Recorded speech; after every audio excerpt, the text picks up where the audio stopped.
Hello students, my name is Farhan और मैं आज आपके लिए लेकर के आया हूँ एक बहुत खास टॉपिक लॉ का, जिसको कहते हैं मीन्स री। हर LL.B के स्टूडेंट ने इसको पढ़ा होगा इसके बारे में, और आपको ये पता होना चाहिए कि जो मीन्स री है यानी कि दुराशय, ये जो है ये हर फैसला सुनाते वक्त जो जजेस होते हैं वो इस चीज को ध्यान में रखते हैं। तो कोई भी फैसला जो है जब जज सुनाते हैं तो वो मीन्स री को ध्यान में रखते हुए, इसके सारे जो फैक्टर हैं, की फैक्टर, उनको ध्यान में रखते हुए ही कोई फैसला सुनाते हैं। यही वजह है कि किसी सेम अपराध की सजा किसी को फांसी की दी जाती है और किसी को उम्र कैद की और किसी को 7 साल की सजा भी दी जाती है, या किसी को कम ज्यादा सजाएं दी जाती हैं। क्यों? जब एक ही तरह का गुनाह किया गया है तो किसी को बाइज्जत बरी भी कर दिया जाता है और किसी को सजा भी दे दी जाती है। तो ये है सारा खेल मीन्स री का। ये एक बहुत ही वाइड टर्म है और इसका बहुत ज्यादा स्कोप है, बहुत ज्यादा इस्तेमाल होता है लॉ में, और अपने क्लाइंट को छुड़वाने का एक बहुत ही अच्छा दांव होता है मीन्स री में, कि अगर कोई अच्छा वकील है तो वो इस मीन्स री का बहुत ज्यादा इस्तेमाल करता है, और जजेस बहुत ज्यादा इस मीन्स री का की फैक्टर का इस्तेमाल करते हैं जब वो फैसला सुनाते हैं या किसी केस के ट्रायल लेते हैं। तो समझ में आ रहा है आपको कि कितना इंपॉर्टेंट है। अब चलिए आगे बढ़ते हैं मीन्स री की तरफ, यानी कि दुराशय। तो ये क्या होता है? Constructed from A persons thought process, motive and intention. ये मीन्स री क्या है? दुराशय यानी किसी भी काम को करने के पहले जो गलत आशय होता है, ठीक है ना? किसी भी काम को किया तो उसके पीछे आशय क्या है, ये देखना पड़ता है बहुत सबसे पहले। जब भी कोई फैसला करने के लिए जज के सामने कोई केस आता है ट्रायल के लिए, तो सबसे पहले यही मोटिव देख जज जो है ऑब्जर्व करता है कि ये जो हम अक्यूज्ड आया है, तो क्या अक्यूज्ड का जो है मोटिव था, उसके पीछे उसका रीजन क्या था करने का, क्या उसके पीछे इसका कोई मकसद था, या क्या इंटेंशनली ये इसी टाइप का है अपराधी प्रवृत्ति का, पहली चीज। दूसरी चीज, क्या अगर अपराधी प्रवृत्ति का नहीं है तो इसने ये क्यों किया, क्या इसको कोई फायदा था। तीसरी चीज, अगर इसको कोई फायदा नहीं था तो क्या ये मानसिक तौर से बीमार है या विक्षिप्त है। ठीक है, इस तरह की बहुत सारी चीजों को ध्यान में रखा जाता है। इन्हीं पेचों का इस्तेमाल करके वकील अपने क्लाइंट को दोष मुक्त भी कराते हैं या उनकी सजाएं कम भी कराते हैं। ठीक है, तो दोस्तों इसमें जो हम आगे बढ़ेंगे तो इसमें आप ये समझ लीजिए कि एग्जाम्पल देता हूं यहाँ मैं आपको दुराशय समझने के लिए। A person takes another person's bike with them in good faith, but it was taken without the consent, then this act would be considered as theft according to IPC 379। यानी कि एक पर्सन है जो किसी दूसरे इंसान की बाइक ले लेता है, ठीक है, जो उस पर बहुत ज्यादा यकीन करता था, लेकिन वो बाइक तो ले लेता है लेकिन वो उसकी मर्जी के बिना ले लेता है, यानी उसकी गैर मौजूदगी में हो सकता है, या उसके कंसेंट यानी उसकी सहमति के बिना, उसकी कंसेंट के बिना वो उस बाइक को लेकर के चला जाता है। तो उस केस में क्या होगा, उसको क्या कंसीडर किया जाएगा? थेफ्ट, यानी चोरी ही कंसीडर की जाएगी। दूसरा एग्जांपल ले लीजिए, मान लीजिए यहां तो चोरी हो गई, अब एक बंदा कुल्हाड़ी से काट रहा था पेड़, अचानक से कुल्हाड़ी का फल निकलकर पीछे खड़े एक उसके जो साथ में था उसके सर पे लग जाता है और उसकी मृत्यु हो जाती है, यानी कि मौत हो जाती है। अब ये कोर्ट में जब मामला जाएगा तो क्या कुल्हाड़ी से जो काट रहा था वो एक अपराधी या हत्यारा कहलाएगा? उसको हत्यारा नहीं कहा जाएगा क्योंकि उसका इंटेंशन नहीं था। यानी ये मीन्स री का केस देखिए यहाँ पर आया, इसमें इंटेंशन को देखा गया, उसका ना मोटिव था ना इंटेंशन था, ये एक गलती से उसके हाथ से निकला और वो मर गया। यानी ये जो केस से उसको बरी कर दिया जाएगा इस वजह से क्योंकि उसकी गलती, उसका कोई इंटेंशन नहीं था। यानी हर अपराध के पीछे जब सजा सुनाई जाती है तो उसके पीछे उसका मोटिव देखा जाता है, उसका इंटेंशन देखा जाता है। ठीक है, अब इसके कुछ पार्ट हैं। देखिए दोस्तों, सबसे पहला जो मेन पार्ट है वो मैं आपको बताता हूँ, मोटिव। मोटिव क्या होता है कि जो रीजन है उस एक्ट के पीछे का, पहली चीज। कि वो अगर एक्ट हो रहा है, जैसे मान लीजिए किसी लड़के ने अपने पिता का हत्या कर दी या कोई प्रॉपर्टी का स्टेक होल्डर है उसकी हत्या कर दी, तो इसके पीछे सीधा सीधा मोटिव है कि हो सकता है उसने प्रॉपर्टी के लिए हत्या की हो। ये तो रीजन है, इसे कहते हैं मोटिव। दूसरा है इंटेंशन। ये क्या है? State of mind and the willingness to break the law.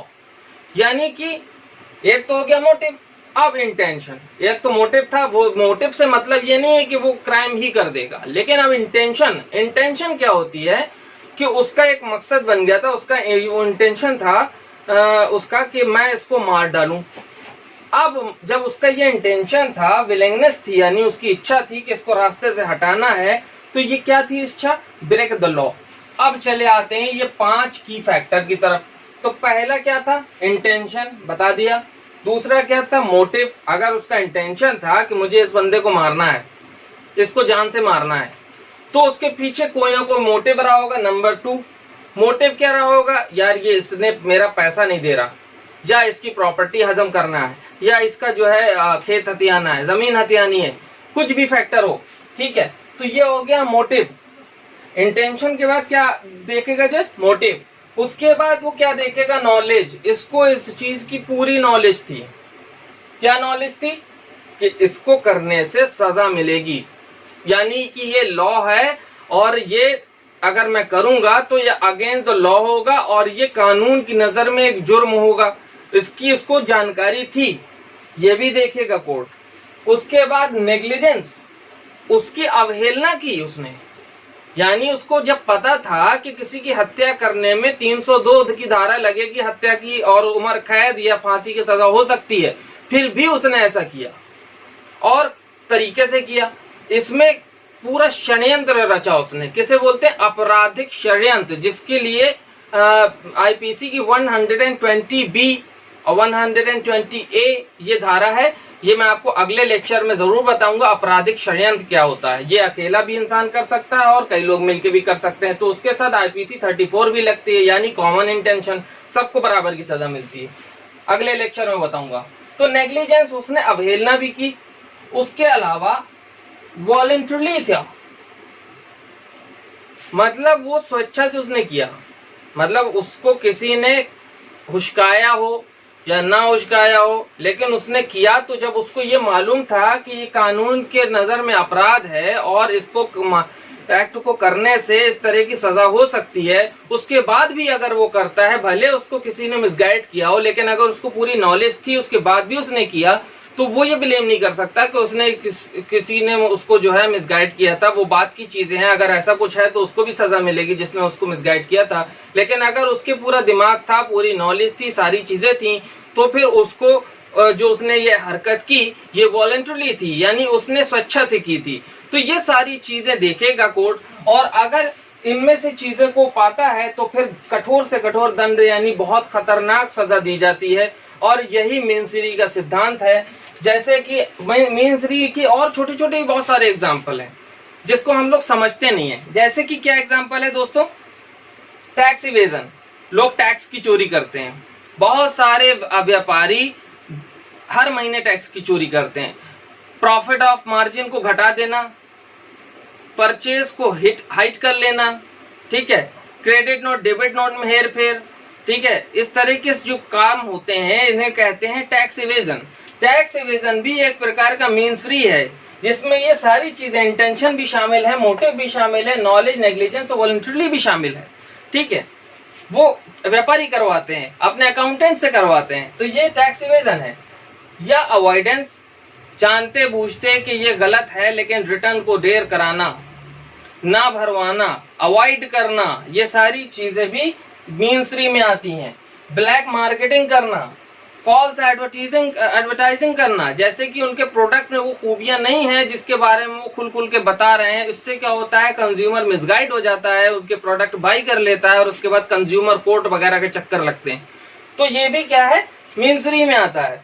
Misuse of the position, ये एक सरकारी ऑफिसर हो या प्राइवेट ऑफिसर हो, अपनी पोजीशन का गलत इस्तेमाल करता है या जनता के पैसों को हड़प करके खा जाता है, तो ये सारी चीजें क्या हैं? ये भी मीन्स री में आती हैं। अगर आप कोई भी आपके सामने केस आ जाए दोस्तों मैं यहाँ प्रैक्टिस करने वाले अपने भाइयों से कहना चाहता हूँ जो अभी नए नए शुरुआत कर रहे हैं या जो जुडिशियल की प्रैक्टिस कर रहे हैं, उनके लिए भी बहुत इंपॉर्टेंट चीज़ है। उनके साथ आपको पता होगा कि क्वेश्चन पेपर में बहुत से बार एग्जाम्पल आ जाते हैं, केस लॉ दिए जाते हैं और कहा जाता है उसके बारे में डिसीजन क्या हो सकता है, इस तरीके के सवालात आते हैं। तो उसमें आपको मीन्स री सबसे पहला फैक्टर है। जो क्रिमिनल केस हों तो उसमें आपको सबसे पहले मीन्स री को ही देखना है, और मीन्स री देखने के लिए आपको ये 5 चीजें आपको जहन में बिठा लेना है। अगर इनमें से कोई चीज आती है तो इसका मतलब जिसके बारे में बात की जा रही है वो अक्यूज्ड है, और अगर इनमें से कोई चीज का लेक होता है तो वो अक्यूज्ड नहीं है या उससे उसको बचाया जा सकता है। ये प्रैक्टिकल लॉ का बहुत ही इंपॉर्टेंट टर्म है और बहुत ही ज्यादा इस्तेमाल किया जाने वाला की पॉइंट है दोस्तों।